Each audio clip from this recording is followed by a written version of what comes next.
Buenas tardes, soy el doctor Sergio Moreno y en esta oportunidad vamos a revisar acerca de la endocarditis infecciosa. Como definición, la endocarditis infecciosa es una enfermedad en la cual cualquier organismo infeccioso invade la capa endotelial del corazón y produce una infección local, ¿no?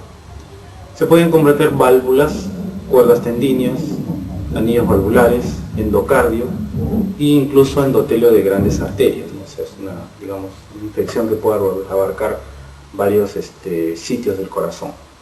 La incidencia es 1,7 a 6,4 por 100.000 habitantes por año. Más frecuente se ha visto en varones, ¿no? Más frecuente afecta a las válvulas, especialmente válvulas dañadas. Y esta incidencia de endocarditis o de esta infección aún va aumentando con la edad, ¿no? ¿Cómo se clasifica la endocarditis? Se clasifica en endocarditis de válvula nativa, endocarditis de válvula protésica, endocarditis de usuarios de drogas endovenosas, en este caso endocarditis de los drogadictos, y la endocarditis nosocomial, ¿no? Esas cuatro clasificaciones clínicas tiene, ¿no? Ahora, la endocarditis de válvula nativa puede ser aguda, subaguda y crónica, ¿no? Aguda es cuando usualmente el cuadro clínico es menos de 2 semanas, en aguda, y la subaguda cuando el cuadro clínico está alrededor de las 5 semanas de presentación, y la crónica es después de 3 meses, ¿no? La válvula protésica usualmente se subclasifica como endocarditis de válvula protésica temprana antes de los 12 meses y endocarditis de válvula protésica tardía después de los 12 meses, ¿no? Entonces digamos que esa es la clasificación clínica de la endocarditis, que después va a servir para más o menos tener en cuenta qué germen es el que está infectando y cuál es el tratamiento más adecuado, ¿no? Fíjense, son unas piezas anatómicas de una endocarditis de válvula nativa, ¿no? De válvula mitral. Y esta es una pieza anatómica de una endocarditis de válvula protésica, ¿no? Esta es una válvula biológica, protésica, que ha sufrido una endocarditis.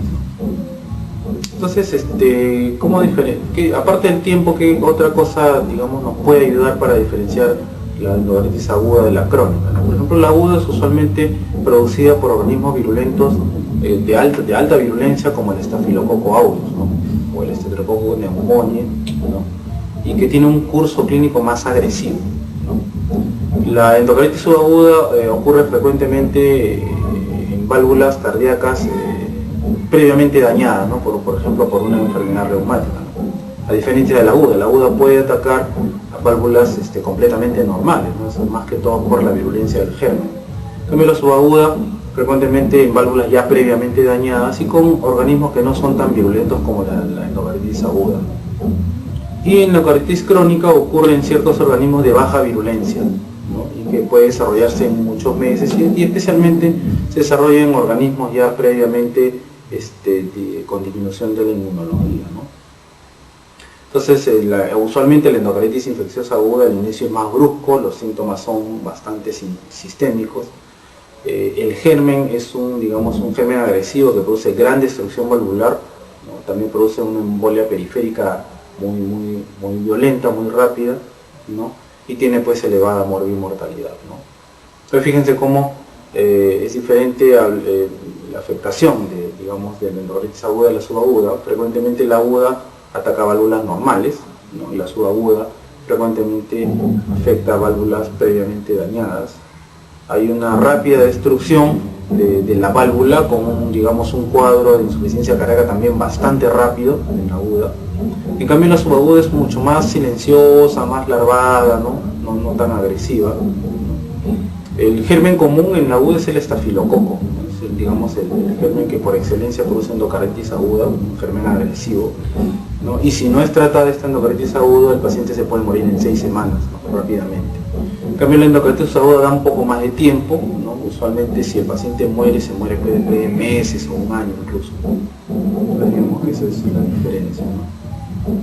¿Cuál es la patogenia de esta enfermedad, ¿no? Usualmente debe haber una estructura, especialmente en las subagudas, en las cuales hay un jet, por ejemplo, de alto flujo, de alta velocidad, que puede ser dado por una diferencia de presión importante entre cámara y cámara, ¿no? Especialmente cuando hay una diferencia de presión entre de una cámara de alta presión hacia una cámara de baja presión. Entonces, eso genera un gradiente de presión y eso genera una turbulencia, un jet de alto flujo, ¿no? Y como ven en esta gráfica, ¿no? La endocarditis infecciosa tiene dos componentes. Una es la lesión endotelial previa, ¿no? que digamos confiere factores hemodinámicos especiales para que después un germen se aloje en esa zona, ¿no? Entonces, cuando hay una lesión endotelial por un jet de alta turbulencia, puede haber ahí presencia de inmunocomplejos, se puede depositar también fibrina, ¿no? Y se puede formar unas vegetaciones iniciales que le llaman la endocarditis trombótica no bacteriana, porque básicamente lo que hay ahí es fibrina, ¿no?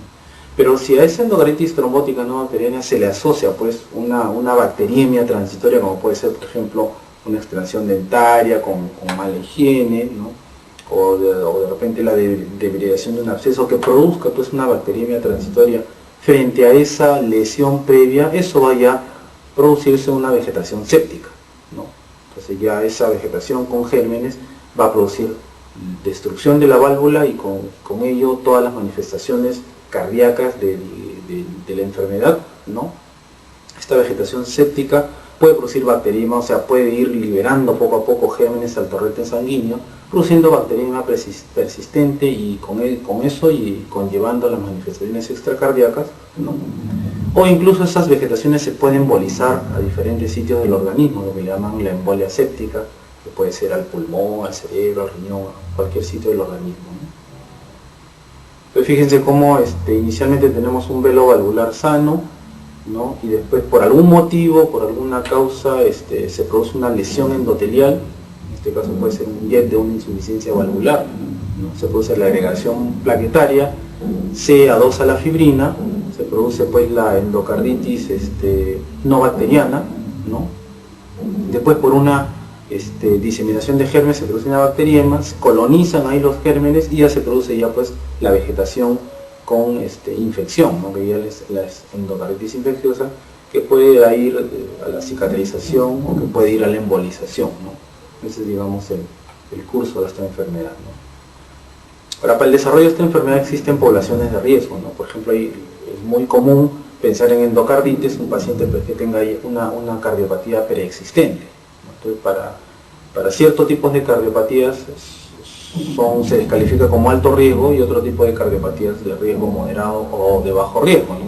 Por ejemplo, una cardiopatía predisponente de alto riesgo es una cardiopatía congénita cianótica, ¿no? Y una cardiopatía predisponente moderado de bajo riesgo puede ser un prolapso de válvula mitral sin regurgitación, ¿no? Entonces, ciertas patologías que nos dicen sobre, digamos, el factor predisponente si es de alto riesgo, moderado o de bajo riesgo, ¿no? También existen otros factores extracardíacos que son favorecedores de esta enfermedad, como son, por ejemplo, la edad avanzada, ¿no? El sexo no es, digamos, no es muy diferente. Los usuarios de drogas endovenosas sí tienen más exposición, ¿no? Es un factor favorecedor. Los pacientes con HIV, los que hacen hemodiálisis crónica, los pacientes con insuficiencia renal crónica, los pacientes diabéticos, los pacientes que tienen neoplasias, los alcohólicos, ¿no? Porque también tienen el sistema inmunológico deprimido, y los pacientes que usan dispositivos vasculares, ¿no? Por ejemplo, los que usan prótesis aórticas, valvadas, ¿no? Tubos arteriales, etcétera, ¿no? Entonces aquí están, fíjense, las cardiopatías predisponentes de alto riesgo, moderado y de bajo riesgo, ¿no? De alto riesgo tenemos un paciente que ya tuvo una endocarditis previa, las valvulopatías aórticas, las valvulopatías especialmente las reumáticas que dejan secuela, las válvulas protésicas. Un portador de una prótesis aórtica es de alto riesgo de tener una endocarditis infecciosa, coartación de aorta y cardiopatías congénitas cianóticas. Todas esas son de alto riesgo, ¿no? Las de bajo riesgo son, por ejemplo, las comunicaciones interauriculares, ¿no? Prolapso valvular sin regurgitación, pacientes con bypass coronario o presencia de marcapasos definitivos, son de bajo riesgo. Y la de riesgo moderado es el prolapso de válvula mitral con insuficiencia, la estenosis mitral, ¿no? Valvulopatías tricuspidias, estenosis pulmonar y la cardiomiopatía hipertrófica, ¿no? Dentro de las cardiopatías predisponentes tenemos que pueden ser causales de endocarditis infecciosa en un 10 a un 20% de los casos. Y entre las que más se ha visto que pueden producir endocarditis son el ductus arterioso persistente, la comunicación interventricular, la aorta bicúspide, la coartación de la aorta y la estenosis pulmonar, ¿no? Dentro de los factores, digamos, predisponentes diferentes ya a enfermedades congénitas, tenemos las enfermedades degenerativas como las fibrosis, ¿no? Las calcificaciones valvulares, especialmente en gente de edad avanzada, ¿no? Y fíjense que hay un rubro también para la miocardiopatía hipertrófica obstructiva, que también produce gradiente en el tracto de salida, ¿no? Y que puede producir también lesión endocárdica y asiento, digamos, de gérmenes para el desarrollo de una endocarditis, ¿no? Las bacteriemias están vinculadas, de hecho, pues a la endocarditis, especialmente pacientes que tienen predisposición a desarrollar la enfermedad, ¿no? Más o menos fíjense que las bacteriemias, su origen más o menos el 22% son comunitarias, ¿no? O sea, gérmenes de afuera, de la calle, y 16% son gérmenes nosocomiales, ¿no? Mayor riesgo en pacientes que realizan hemodiálisis, mayor riesgo en pacientes inmunosuprimidos, ¿no? O por ejemplo los pacientes con neoplasias, ¿no? Mayor riesgo en pacientes que tienen alguna infección por Staphylococcus aureus y le produce una bacteriemia, ¿no? Y fíjense cómo la bacteriemia por Staphylococcus aureus puede causar una endocarditis entre el 3 al 25%. 16% de las bacteriemias y 11% de las fungemias pueden desarrollar también endocarditis en pacientes portadores de prótesis valvulares. La localización de la endocarditis infecciosa, usualmente el mayor porcentaje es en válvulas del lado izquierdo del corazón, ¿no? Tanto mitral como aórtica. Eso es lo que más vemos, ¿no? Pero también vemos endocarditis del lado derecho del corazón, especialmente pacientes usuarios de drogas endovenosas, ¿no? O en pacientes pues, que utilizan catéteres venosos en el hospital, ¿no? Entonces en ellos se ve más frecuente endocarditis del lado derecho y donde se afecta más la válvula tricúspide, ¿no? Menos la válvula pulmonar. Para el lado izquierdo, que es el mayor porcentaje de endocarditis que vemos, que vienen, digamos, de la calle, son endocarditis de la válvula mitral, entre el 28 y 45%, y endocarditis de la válvula aórtica en 25 a 35%. Y en ambas, digamos, el compromiso también se puede ver endocarditis no solamente de una aislada, sino de las dos, tanto de la mitral como de la aórtica, en un 10 a 15% de los casos. ¿Cuáles son las manifestaciones clínicas de la endocarditis subaguda, ¿no? Bueno, esta enfermedad pues tiene un carácter multisistémico, ¿no? No es solamente, digamos, el compromiso del corazón, sino hay un compromiso digamos, distal por las embolizaciones que producen, ¿no? Hay un compromiso también sistémico por la bacteriemia que se produce, ¿no? Y como esta es una enfermedad que también produce cierto grado de formación de inmunocomplejos por formación de antígeno anticuerpo, también puede dar manifestaciones de tipo sistémico, ¿no? Entonces, por ejemplo, la vegetación puede producir digamos, fenómenos locales en el corazón, ¿no? Que pueden conllevar pues, a alteraciones valvulares que pueden producir todos los signos y síntomas de insuficiencia cardíaca, ¿no? Incluso la infección local puede derivarse a complicaciones como son, por ejemplo, abscesos, roturas de aneurisma del seno de Valsalva, pueden producirse bloqueos auriculoventriculares por compromiso del anillo aórtico, ¿no? Entonces toda esa manifestación, digamos, de la vegetación puede hacerse en forma local en el corazón, ¿no? Pero también la bacteriemia, digamos, sistémica, la salida de los gérmenes hacia la circulación sistémica puede producir manifestaciones de sepsis, ¿no? Y a veces estas vegetaciones se pueden desprender y producen todo lo que son las embolias sistémicas, ¿no? Tanto en el caso del endocarditis del lado izquierdo hacia circulación periférica, o digamos embolia del endocarditis del lado derecho del corazón que puede producir embolia pulmonar, ¿no? E infarto pulmonar. Y el fenómeno inmunológico pues lo que va a producir todos los fenómenos renales, articulares y vasculares como son la vasculitis, la glomerulonefritis y la artritis. Hay manifestaciones periféricas, fíjense, como son las hemorragias en astilla, los nódulos de Osler, las lesiones de Janeway, y vasculitis y embolismo, que son, digamos, petequias muy finas como manifestación de fenómenos a embolización sistémica, ¿no? Aquí tenemos un cuadro donde se ven los nódulos de Osler, las hemorragias subunguales, ¿no? Y tenemos más hemorragias subunguales como lesiones más que todo vasculares. Y tenemos las manchas de Janeway, que también son, digamos, fenómenos embólicos, pero ya un poco más localizados en la superficie de la piel, ¿no? Otros dicen que las manchas de Janeway son fenómenos inmunocomplejos, ¿no? Son depósitos de inmunocomplejos que se almacenan en la dermis de la piel, ¿no? De la manifestación. También como manifestación de fenómenos embólicos tenemos las manchas de Roth en el fondo de ojo. A nivel del pulmón podemos encontrar, bueno, congestión pulmonar y edema pulmonar en un paciente que desarrolle pues una insuficiencia cardíaca, por ejemplo la destrucción rápida de una válvula en una endocarditis aguda puede producir manifestaciones de insuficiencia cardíaca aguda, ¿no? Que rápidamente descompensan al paciente con distrés respiratorio, infiltrados pulmonares y bueno, si es una endocarditis del lado derecho puede producir también embolia pulmonar e infarto pulmonar. A nivel del sistema nervioso central tenemos los fenómenos embólicos, embolia cerebral, abscesos cerebrales, ¿no? Porque son émbolos sépticos que se disparan al cerebro, la formación de neurismas micóticos con manifestación también incluso con sangrado y hemorragia, encefalopatía tóxica por el cuadro, digamos, séptico, meningitis, ¿no? A nivel renal se puede producir insuficiencia renal por glomerulonefritis, por complejos inmunes, por la misma enfermedad, ¿no? Y también se puede producir, por ejemplo, fenómenos de hematuria por embolismo, por embolia a arterias renales, ¿no? Y que usualmente a veces se acompaña de hipertensión arterial, ¿no? Aquí tenemos algunos fenómenos embólicos, por ejemplo la embolia cerebral, embolia por ejemplo al vaso, puede haber isquemia del vaso por émbolos, ¿no? Nosotros tuvimos un paciente en el hospital que tenía mucho dolor abdominal y que en una tomografía se pudo encontrar embolia a nivel del vaso. También podemos observar embolia renal, con infarto renal también, ¿no? Y es consecuencia pues, del mayor deterioro renal y problemas de tipo de hematuria, ¿no?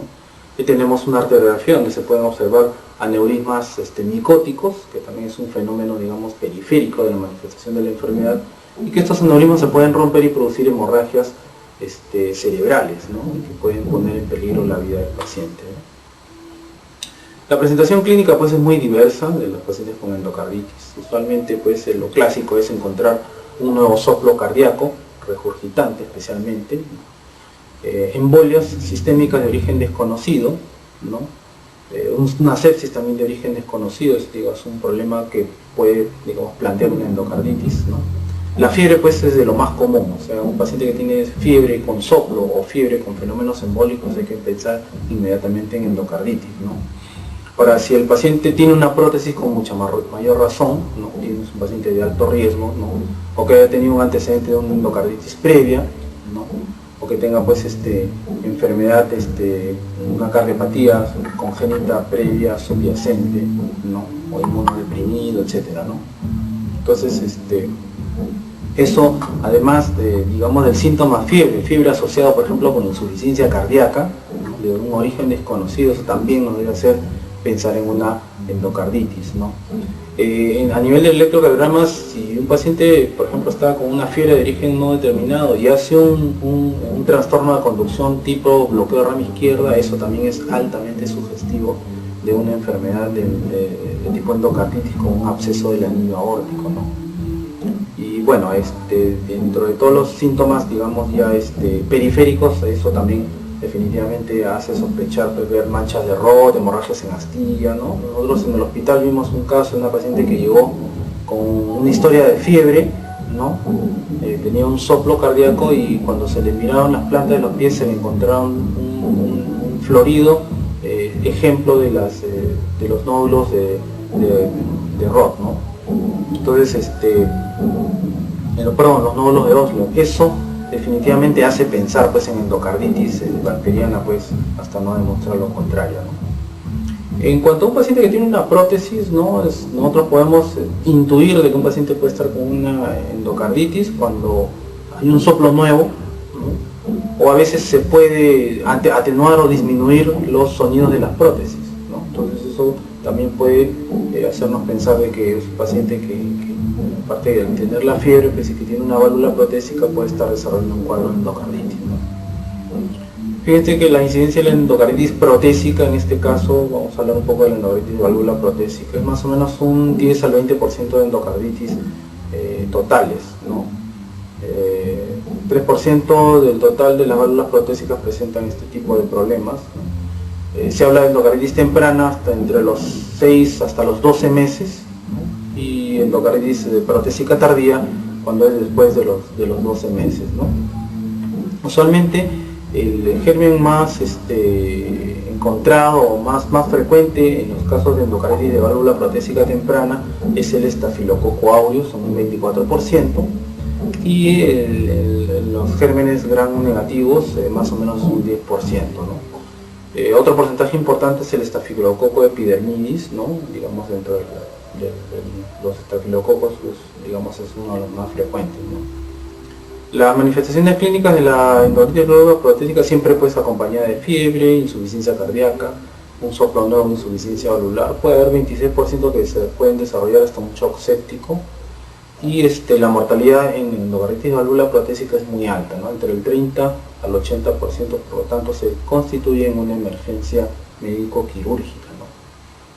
La endocarditis infecciosa por dispositivos, por ejemplo con marcapasos, sí no son muy frecuentes de verlas, ¿no? Usualmente pues, la colocación de los marcapasos se hacen con bastante cuidado, se trata de llevar, digamos, todas las condiciones de asepsia importantes para la colocación, entonces, pero de todas maneras puede haber endocarditis por marcapaso definitivo o por endocarditis por marcapasos transitorios también, especialmente si no se hace una buena asepsia y cuidados de la colocación, ¿no? La endocarditis nosocomial es otra forma también importante de endocarditis que debemos tener en cuenta, ¿no? Esta se adquiere en la sala de hospitalización o en la sala de internamiento, y especialmente en los pacientes que ingresan a unidad de cuidados intensivos, ¿no? Por la invasión con catéteres, ¿no? con sondas, etc., ¿no? La incidencia de la endocarditis nosocomial es entre 13 a 20%, y como les digo está directamente relacionado con los procedimientos que sean invasivos en terapia de cuidado intensivo, como son catéteres venosos, Swan-Ganz, punciones arteriales, cateterismos, angiografías, coronografías, etc., ¿no? Factores de riesgo para desarrollar endocarditis nosocomial: la edad, ¿no? Cuando los pacientes son más viejitos tienen más tendencia de hacer una endocarditis nosocomial, ¿no? Mayor cantidad de días de internación también tienen riesgo, ¿no? Pacientes diabéticos con mayor razón, más todavía si es un paciente con valvulopatía previa, ¿no? Pacientes que tienen prótesis valvulares, ¿no? Pacientes que son sometidos a procedimientos invasivos, ¿no? O que tengan dispositivos intravasculares, ¿no? El problema es que a veces hay un poco de dificultad diagnóstica en este tipo de endocarditis nosocomial, ¿no? ¿Por qué? Porque a veces se piensa primero en una sepsis, se piensa primero en una neumonía intrahospitalaria, ¿no? Entonces hay un bajo índice de sospecha de esta enfermedad, ¿no? Otra cosa que también, digamos, que enmascara un poco el diagnóstico de endocarditis nosocomial es el tratamiento antibiótico simultáneo, ¿no? Otras fuentes bacteriémicas hay que tenerlas en cuenta, ¿no? En cuanto a la microbiología, ¿no?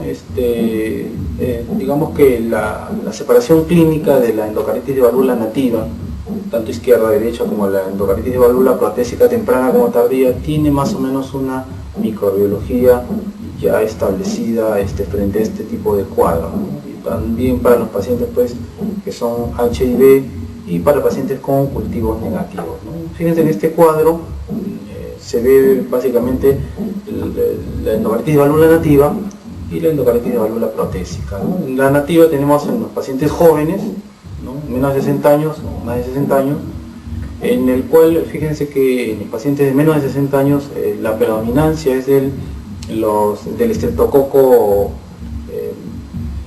SP, en este caso está descrito en este cuadro, ¿no? O sea, todo tipo de estreptococo, ¿no? Es más frecuente en endocarditis de válvula nativa en pacientes menores de 60 años, ¿no? El que le sigue es el Staphylococcus aureus, ¿no? Con un 30-40% y otros entre un 3 al 10%, ¿no?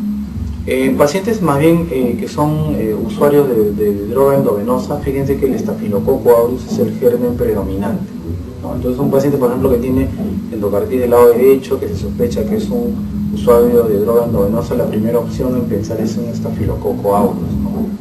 En pacientes con endocarditis de válvula nativa de más de 60 años, aquí hay, digamos, más o menos predominancia del estreptococo, pero el estafilococo también está tomando importancia en esta edad y en esta patología, ¿no? En cuanto a la endocarditis o el germen que afecta a la endocarditis de válvula protésica temprana, en mayor porcentaje está el estafilococo, ¿no? Y dentro de estos estafilococos, el coagulasa negativo, ¿no?, es el que está predominando en estos momentos, ¿no? En cambio, en el paciente que tiene endocarditis de válvula tardía, ¿no?, tenemos que el mayor porcentaje es el estreptococo, ¿no? Y esto es como si fuera ya una endocarditis de válvula nativa, ¿no? Este es otro cuadro en el cual se comparan, ahora está cambiando un poco, ¿no? Digamos, por ejemplo, el paciente con endocarditis de válvula nativa está aumentando la incidencia de infección por estafilococo, ¿no? En cambio, el paciente con endocarditis de válvula protésica está incrementándose la endocarditis por gérmenes que son cultivo negativo, ¿no? Entonces en ellos se ve un poco más.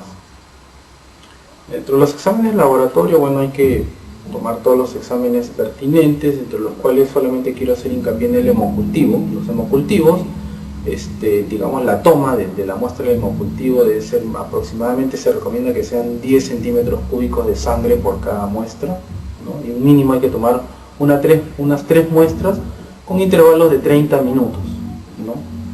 Y para hacer el diagnóstico, digamos que 2 de estos 3 muestras deben ser positivos para el germen, ¿no? En casos severos, por ejemplo, se pueden tomar las muestras e inmediatamente arrancar con una terapia empírica, digamos, para la endocarditis que se está sospechando, ¿no? Pero en otros casos, lo más importante es, antes de empezar los antibióticos, hay que primero muestrear al paciente con hemocultivos para tratar de aislar el germen, ¿no?, que es, digamos, la pauta más importante para el tratamiento. Para el diagnóstico, bueno, necesariamente tenemos que tener alta sospecha clínica, debemos pensar en esta patología, ¿no?, especialmente en pacientes que tienen un nuevo soplo regurgitante, pacientes que tienen sepsis de origen desconocido, que hacen hematuria, glomerulonefritis, ¿no?, y que están cursando con fiebre, ¿no? Entonces ahí tenemos el cuadro: fiebre más todos estos aspectos, predisposición de alto riesgo, alteraciones de conducción, fiebre con insuficiencia cardíaca, fiebre con eventos neurológicos agudos. Una vez vi un paciente joven de 24 años que tenía una historia de fiebre de 2 semanas y que ingresó al hospital con un DCD isquémico, ¿no? Entonces lo primero que se pensó en este paciente, pues, joven de 24 años, con historia de fiebre y con un evento embólico, estamos en endocarditis, ¿no? Y eso fue lo que tenía, ¿no? Infiltrados pulmonares, fiebre con cultivos positivos para patógenos típicos de endocarditis infecciosa, también es una cosa importante, ¿no? Y bueno, a veces no es fácil el diagnóstico de endocarditis y entonces se siguen estos criterios de Durac, ¿no?, o que son digamos, los criterios que se está basando actualmente en el diagnóstico, ¿no? Entonces para eso tenemos 3 tipos de criterios, ¿no? Perdón, 2 tipos de criterios: los criterios mayores y los criterios menores, ¿no?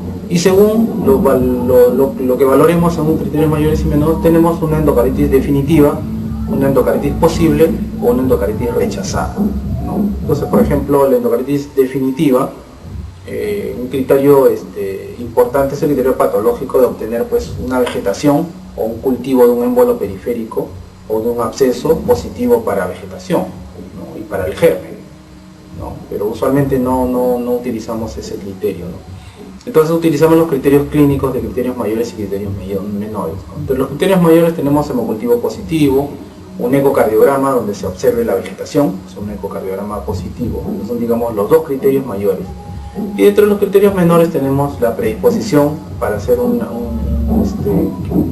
endocarditis, paciente con fiebre, con fenómenos vasculares, con fenómenos inmunológicos y con hemocultivos que no cumplan los criterios mayores, ¿no? Entonces, si por ejemplo tenemos 2 criterios mayores, tenemos el hemocultivo positivo con el ecocardiograma positivo, pues definitivamente que la endocarditis es definitiva, ¿no?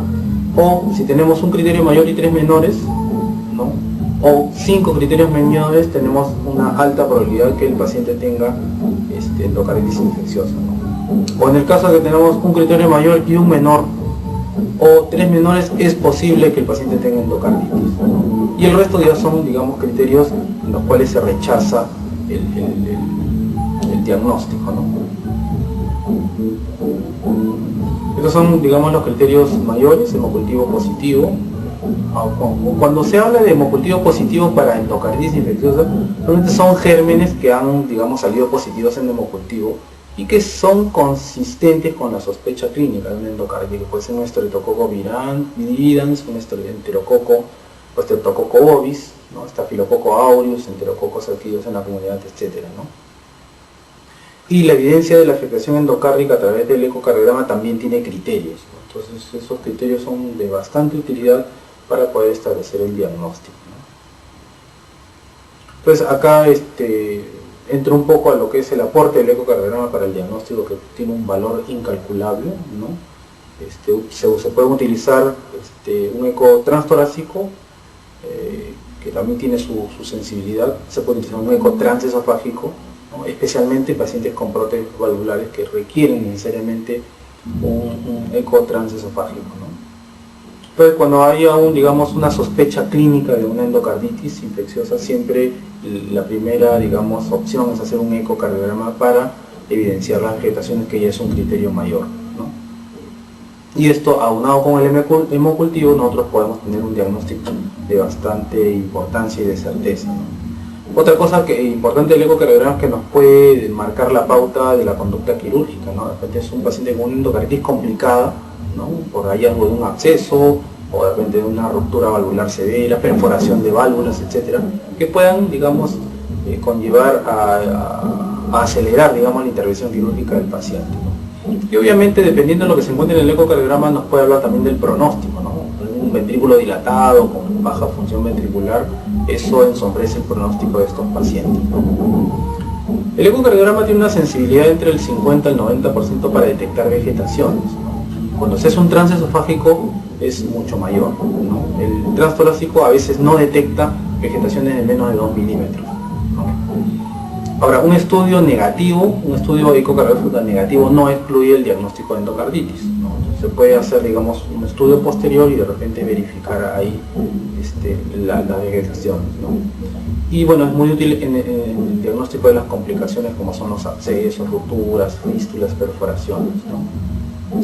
¿Qué buscamos en el ecocardiograma? No solamente la vegetación, o sea, hacer el diagnóstico de la vegetación, sino ver qué grado de disfunción valvular está produciendo, ¿no? Si es una insuficiencia severa, ¿no? O una insuficiencia leve, la extensión, digamos, de la infección a nivel perianular, especialmente en endocarditis de válvula aórtica, y otras complicaciones cardíacas, ¿no?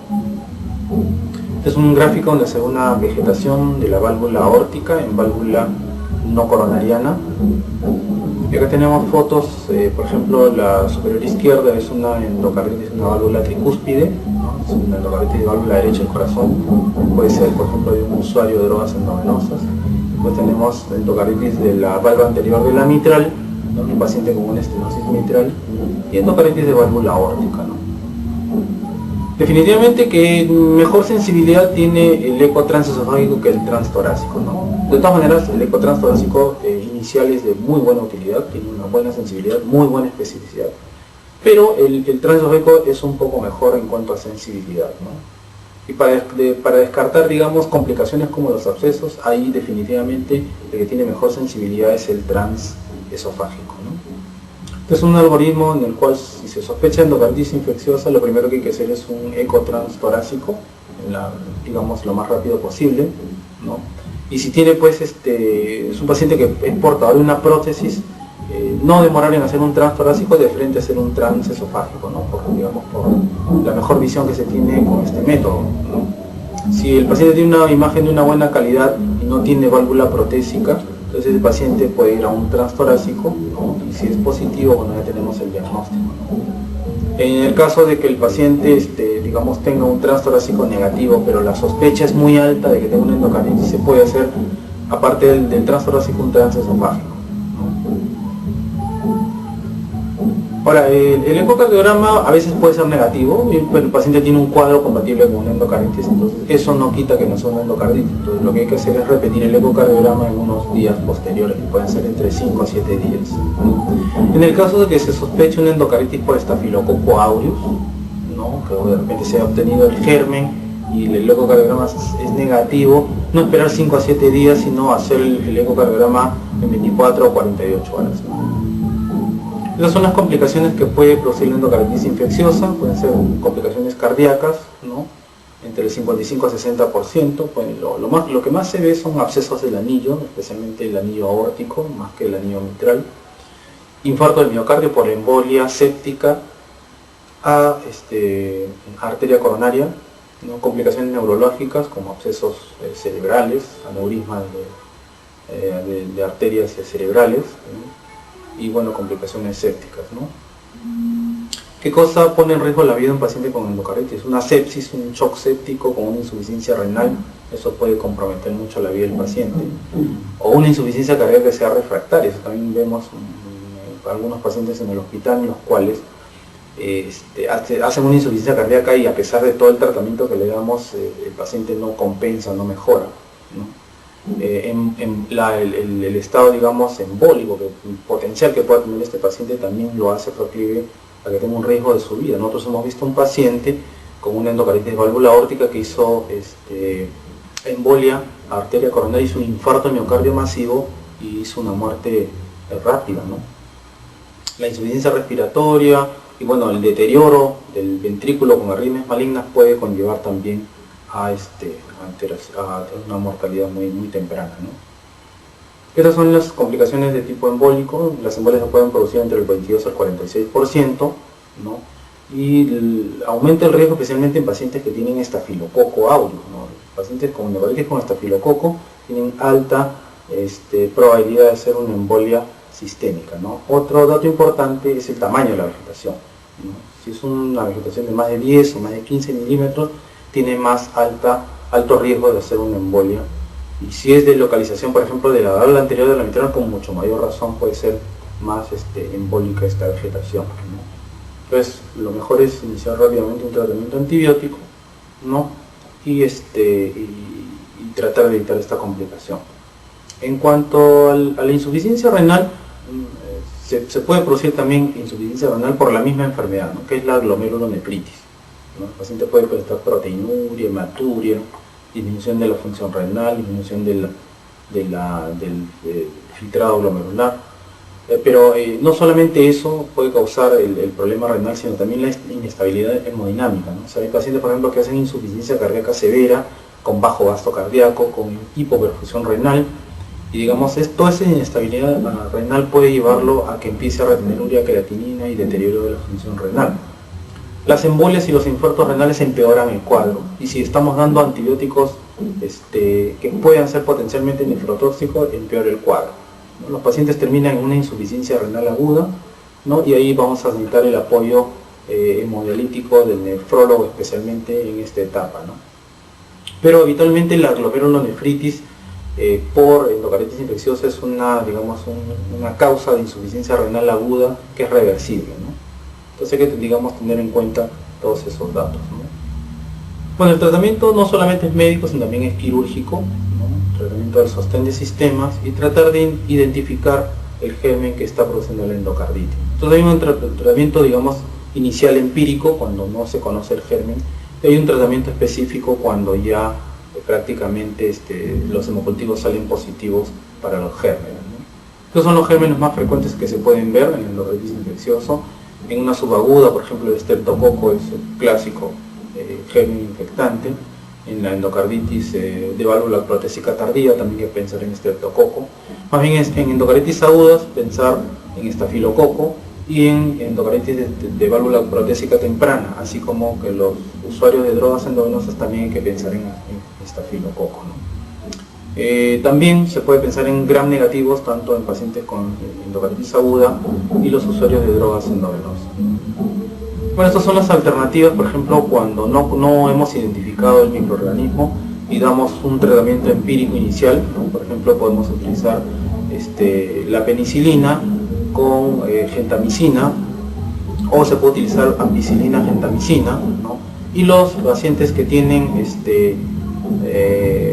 alergia a penicilina, ampicilina o nafcilina, oxacilina, se puede utilizar vancomicina y asociarlo a vancomicina con gentamicina.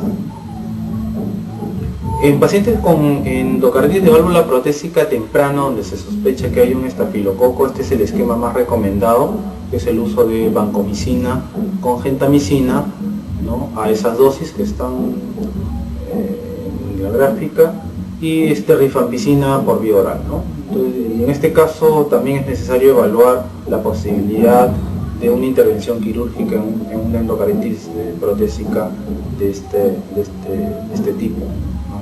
Los pacientes usuarios de drogas endovenosas que hacen endocarditis del lado derecho del corazón, el esquema más recomendado es la oxacilina con gentamicina, ¿no? Pensando en un estafilococo epidermidis, ¿no? Y los que son alérgicos a la penicilina, usar vancomicina más gentamicina, ¿no? Esa sería la alternativa, ¿no?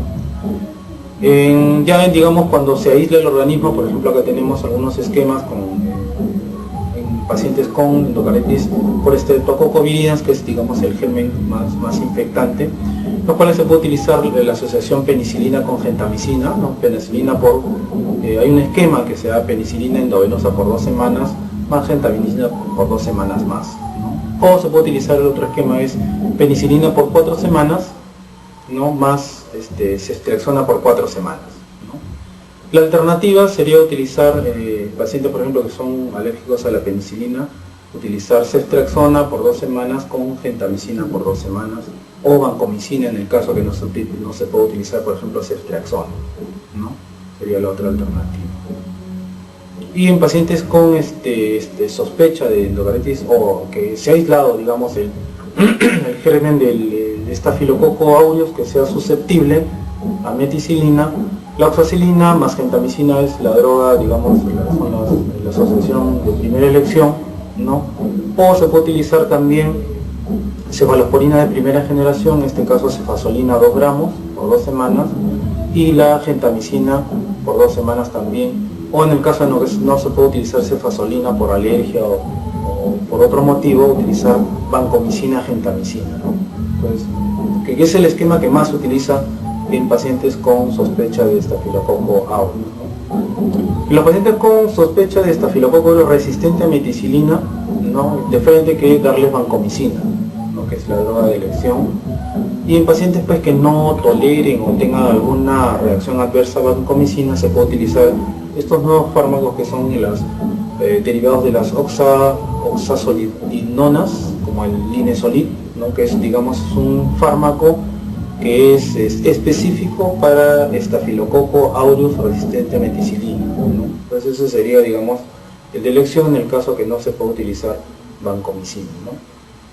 Para el estafilococo epidermidis, lo recomendable es, por ejemplo, especialmente cuando se sospecha que este es un paciente que tenga estafilococo epidermidis en una válvula protésica, utilizar vancomicina con gentamicina y rifampicina asociado, ¿no? Entonces una válvula protésica con sospecha de estafilococo epidermidis, utilizar vancomicina, gentamicina y rifampicina, ¿no? En el estafilococo aureus, bueno, esto ya es, digamos, también el esquema más o menos a los anteriores, muy parecido, ¿no? Y tenemos en el caso de cultivos positivos para enterococo, hay 2 tipos de enterococo, el resistente a aminoglucósidos y el resistente a penicilina. Entonces, el resistente a aminoglucósidos se trata con penicilina, ¿no? O ampicilina, ¿no? Que es una droga que también es útil, ¿no? O a veces se puede tener la alternativa de combinar la ampicilina con vancomicina, ¿no? En el caso del enterococo resistente a penicilina, se puede utilizar la ampicilina sulbactam asociado a gentamicina, ¿no? Digamos que esa es la combinación más frecuente que se realiza, ¿no? Para la endocarditis del grupo JASEC, ¿no? Donde está pues, el Haemophilus, el Acinetobacter, la ceftriaxona es un antibiótico de elección, ¿no? O se puede utilizar la otra alternativa que es ampicilina con gentamicina, ¿no? Pero lo más utilizado digamos, la literatura es la ceftriaxona con buenos resultados. Y finalmente, la endocarditis por hongos, se puede utilizar la anfotericin B, realmente no se ve mucho su uso en nuestro medio. Yo he visto utilizar en 1 o 2 casos anfotericin B. El problema es las complicaciones que puede producir este fármaco endovenoso, ¿no? Pero lo más útil es utilizar el fluconazol. El fluconazol, las dosis observadas es lo que más se utiliza en endocarditis por hongos, ¿no? Pues tenemos la encoritis, los cultivos persistentemente negativos, ¿no? Cuando no existe pues una evidencia del cultivo que salga positivo, entonces por ejemplo, si es un paciente que es usuario de droga endovenosa, podemos estar pensando en Staphylococcus aureus, en beta hemolíticos, en hongos, Pseudomonas aeruginosa también, ¿no? Especialmente pacientes que están intrahospitalarios, ¿no? Los pacientes que tienen dispositivos vasculares, ¿no? Pensar, por ejemplo, cuando no salen los cultivos positivos, pensar en estafilococo, pensar en gram negativos, en hongos, ¿no? En pacientes que tienen alteraciones genitourinaria, infecciones urinarias, ¿no? Instrumentación urinaria, hay que pensar en enterococo, ¿no? En listeria, neisseria, gonorrea, ¿no? Y pacientes que tienen problemas de la piel, ¿no? Hay que pensar en el Staphylococcus aureus y en el Staphylococcus epidermidis, ¿no? Y en pacientes que les han sido sometidos a procesos dentales, ¿no? Básicamente el Streptococcus viridans es el más importante, ¿no? En pacientes, por ejemplo, que hacen endocarditis, que tienen cirrosis, son alcohólicos, ¿no? Se describe Bartonella, listeria, neumococo, ¿no? Como potenciales gérmenes que pueden hacer endocarditis. En pacientes quemados, Staphylococcus aureus, gram negativos.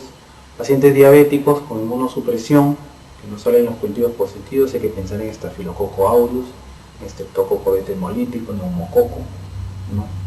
Endocarditis de válvula protésica temprana, Staphylococcus aureus a la cabeza, Staphylococcus epidermidis, ¿no? Y endocarditis de válvula protésica tardía, nuevamente el Streptococcus viridans, ¿no? Y después el Staphylococcus aureus como gérmenes que hay que pensar, ¿no?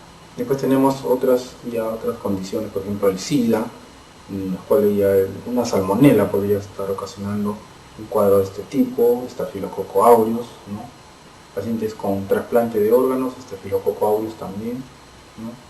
Y lesiones gastrointestinales, Streptococcus bovis, ¿no? ¿Cómo es la evolución de la endocarditis o de las vegetaciones? Más o menos entre 3 semanas a 3 meses de iniciar el tratamiento antibiótico, 30% de las vegetaciones pueden desaparecer, ¿no? 18% se reducen en su tamaño, ¿no? Hay un 41% que pueden permanecer iguales, ¿no? E incluso hay un porcentaje, como un 11%, que pueden aumentar el tamaño, ¿no? En el caso de los pacientes con endocarditis y que necesariamente tengan sometidos anticoagulación, se recomienda la sustitución de warfarina por heparina de bajo peso molecular, en el caso que la indicación sea pues de todas maneras irrevocable, ¿no? Lo importante es de repente un paciente con endocarditis no anticoagular, a menos que sea estrictamente necesario, ¿no? Por la potencial, digamos, complicación que pueda producirse con stroke hemorrágico, ¿no? Entonces hay que valorar aquel riesgo versus el beneficio, ¿no? Causas potenciales de que un paciente con endocarditis persista todavía con fiebre, básicamente cuando un paciente tiene endocarditis y a pesar del tratamiento que le estamos dando persiste la fiebre, entonces lo que hay que pensar en primer lugar es que se está complicando, ¿no? Complicaciones pueden tener, lo más frecuente son abscesos del anillo, abscesos locales, fístulas o complicaciones con las vegetaciones, ¿no? Las complicaciones renales, las embolias periféricas, neurológicas, la persistencia de embolias pulmonares, sépticas, puede hacer que el paciente también persista con la fiebre. Entonces tenemos que un paciente con fiebre persistente no solamente estudiar la parte cardíaca, sino estudiar también el pulmón, el riñón, ¿no? El hígado, ¿no? Buscando, digamos, abscesos o focos sépticos que han sido disparados ahí, ¿no? Criterios de cirugía para endocarditis, ¿no? Tenemos, por ejemplo, los criterios de vegetación, ¿no? Cuando hay una vegetación con un tamaño de más de 10 milímetros de longitud, se hace, digamos, más potencialmente que pueda producirse una embolia, Entonces, digamos que este es un criterio para que un paciente pueda ser sometido a una intervención quirúrgica, ¿no? Es una vegetación grande con características pues de gran movimiento, especialmente las localizadas en valva anterior de la válvula mitral son altamente embolígenas, entonces el paciente tiene criterio para cirugía, ¿no? La disfunción valvular también es importante, ¿no? Una insuficiencia valvular severa con una falla ventricular que a pesar del tratamiento el paciente sigue en insuficiencia cardíaca, eso también es un motivo de cirugía, ¿no? Perforación valvular también, ¿no? Nosotros hemos visto pacientes con perforación valvular que han hecho insuficiencia cardíaca aguda, severa, ¿no? Y que eso necesariamente requiere una intervención quirúrgica rápida, ¿no? Las complicaciones de extensión perivalvular como la dehiscencia valvular, ruptura de fístulas, bloqueos auriculoventriculares que representan un absceso del anillo también son causa importante para que un paciente entre a una sala de operaciones para un reemplazo de válvula, ¿no? Otras indicaciones, por ejemplo, bueno, el objetivo de la cirugía es sacar pues todo el tejido infectado.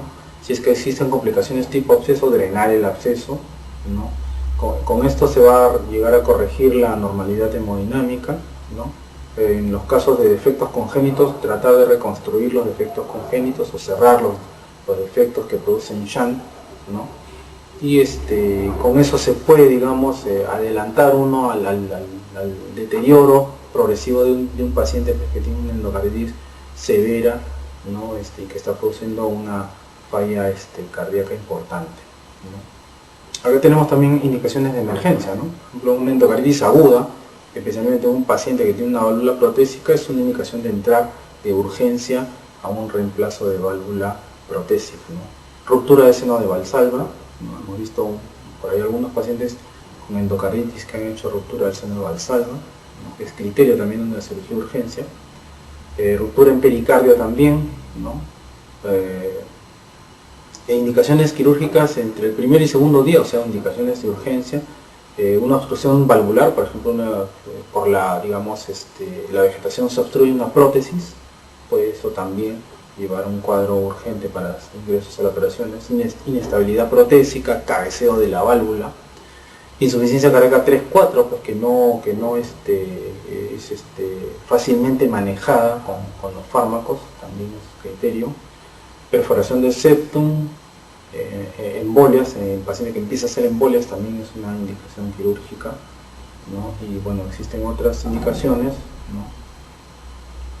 Como son por ejemplo la sepsis persistente, ¿no? A pesar del tratamiento antibiótico correcto, ¿no? Una insuficiencia pues, valvular que conlleva insuficiencia cardíaca también, eso, y una insuficiencia cardíaca de pobre manejo, que no vaya bien con la terapia farmacológica, eso también es indicativo de cirugía, ¿no? Endocarditis por microorganismos difíciles, como por ejemplo hongos, eso también es indicación de cirugía, o gram negativos también, ¿no? Émbolos a repetición o vegetaciones que obstruyen una prótesis, ¿no? Complicaciones también, bueno, aquí hay más complicaciones de válvula, ya hemos hablado de la válvula protésica temprana, ¿no? Los abscesos, sepsis persistente, ¿no? Embolismos recurrentes, ¿no? La mortalidad por endocarditis infecciosa todavía persiste siendo alta, ¿no? A pesar del desarrollo de nuevos antibióticos, a pesar, digamos, de los cuidados que se tienen con el paciente en la actualidad, con los sistemas de ultrasonido y ecocardiográficos para determinar las complicaciones potenciales del paciente, la mortalidad todavía sigue siendo alta, entre un 40 a 50%, ¿no? Mayor mortalidad tienen algunos gérmenes, por ejemplo el estafilococo aureus, un germen que tiene mucha mortalidad, ¿no? Y enfrentar una endocarditis por estafilococo es un reto, ¿no? Los pacientes de mayor edad también tienen un alto porcentaje de mortalidad, ¿no? Y bueno, tenemos que tratar, digamos, de evitar enfrentar este tipo de infección que es altamente mortal, ¿no? Entonces, para eso hay, digamos, precauciones y prevenciones que debemos tener en cuenta para, digamos, evitar, ¿no? El clásico ejemplo es el paciente que tiene pues una prótesis implantada en el corazón en el cual debemos tener mucho cuidado en el momento de que se hacen, digamos, algunas intervenciones, como intervenciones dentales o intervenciones urológicas, ¿no? O manipuleo de sitios en el organismo que estén infectados, ¿no? Pacientes con prótesis deben ser, pues, o pacientes que tienen una valvulopatía previa, deben ser aconsejados de tomar tratamiento antibiótico o administrar tratamiento antibiótico antes de hacer, digamos, el procedimiento, ¿no?